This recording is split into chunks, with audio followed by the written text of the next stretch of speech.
What's up, people? It's your man Harkon Ajala, aka the Bad Boy Genius, your host, untamed as always.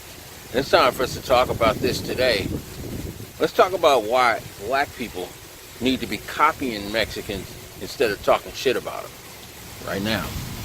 You know, it's bad enough to hate people, but at least be rational about the shit.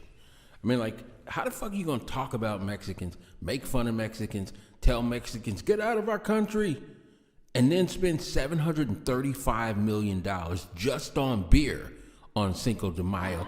That shit is just stupid. Come on. Be rational at least.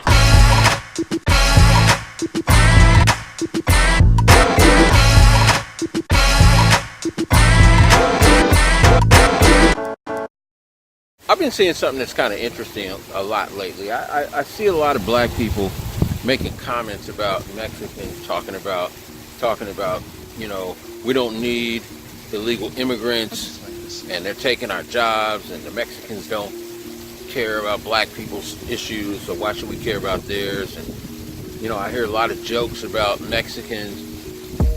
I'm just being real about it, you know.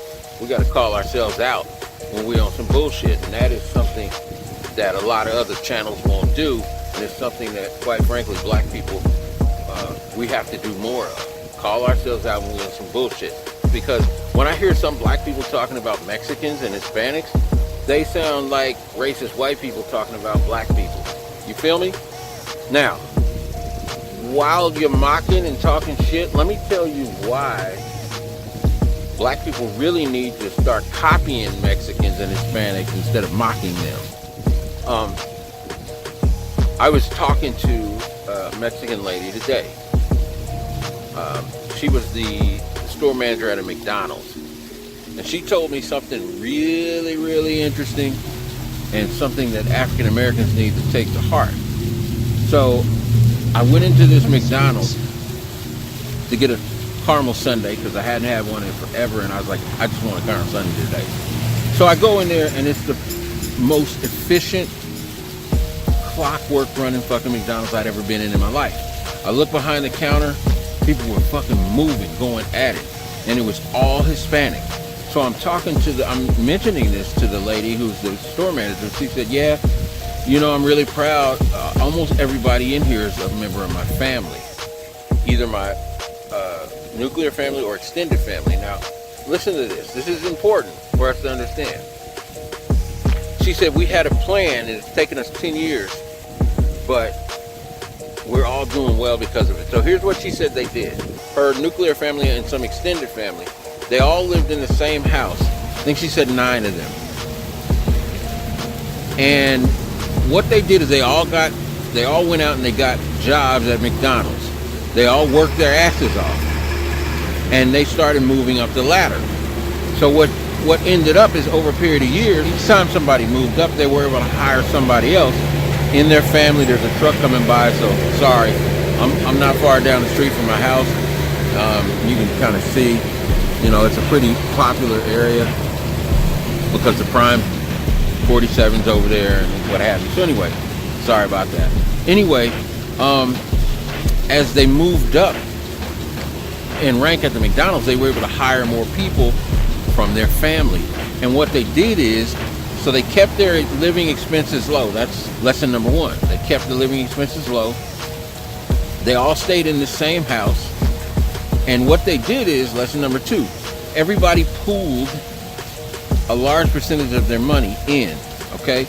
And what they were able to do is, as they moved up and their incomes increased, they had more and more money.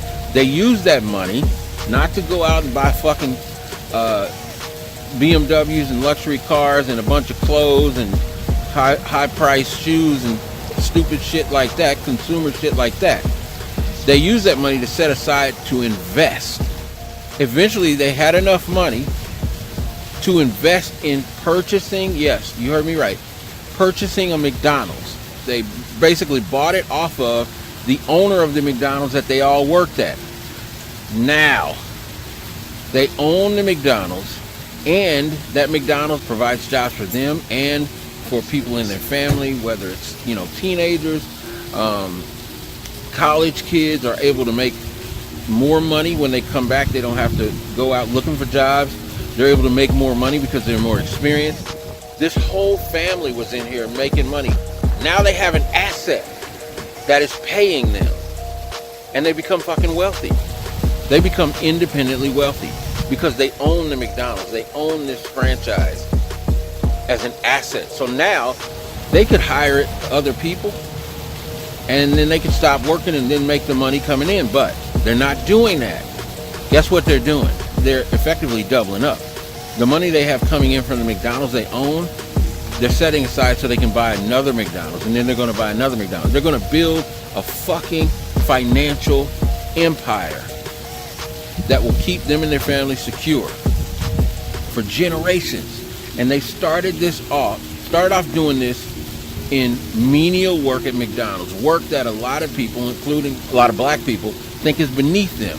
I just like this. Now, you tell me, should you be talking shit and looking down on this family, or should you be following their example? Because here we are in this country, African Americans are the largest group in this country that are not white people. We bring in the most actual income. I just looked at these figures from like 2015. I believe it's $650 million in income per year that African Americans bring in. And yet, let me ask you, how many of us can provide jobs for ourselves, our family, our extended family, our community?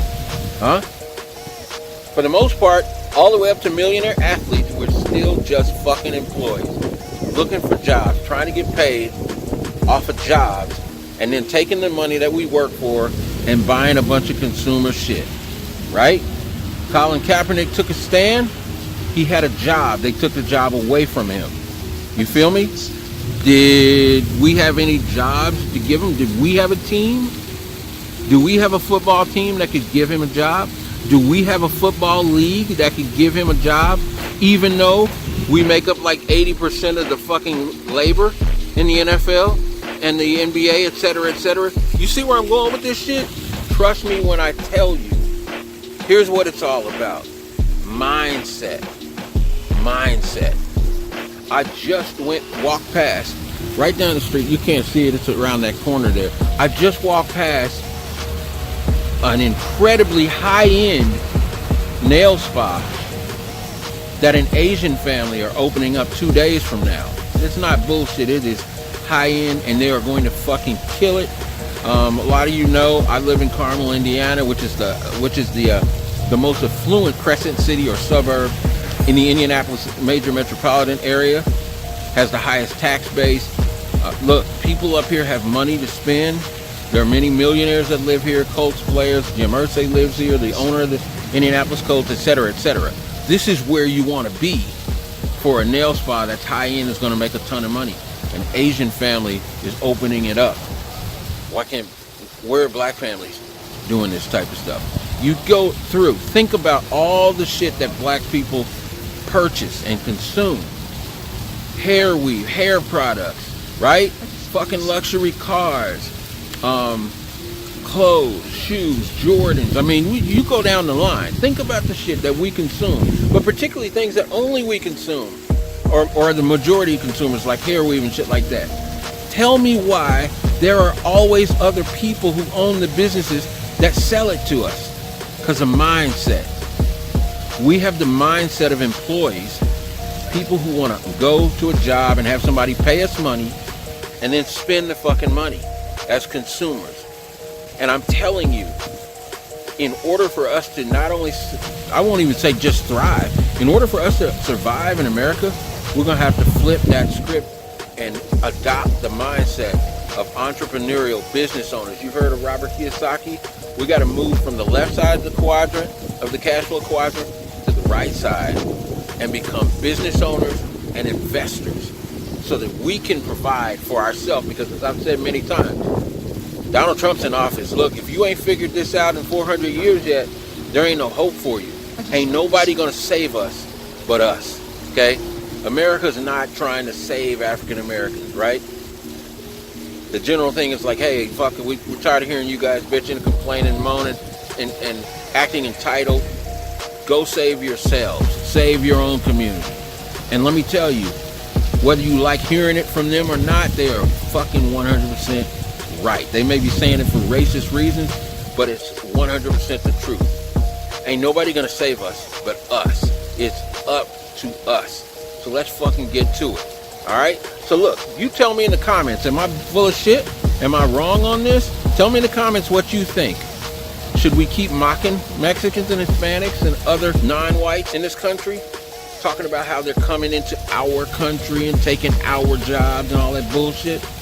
Or should we be copying the shit that they're doing right and taking a more entrepreneurial mindset so that we can feed, clothe, and provide for ourselves? Let me know. Make sure you hit that bell and subscribe, because let me tell you, more good shit's coming down the pike. I'll talk to you in the next one. Peace.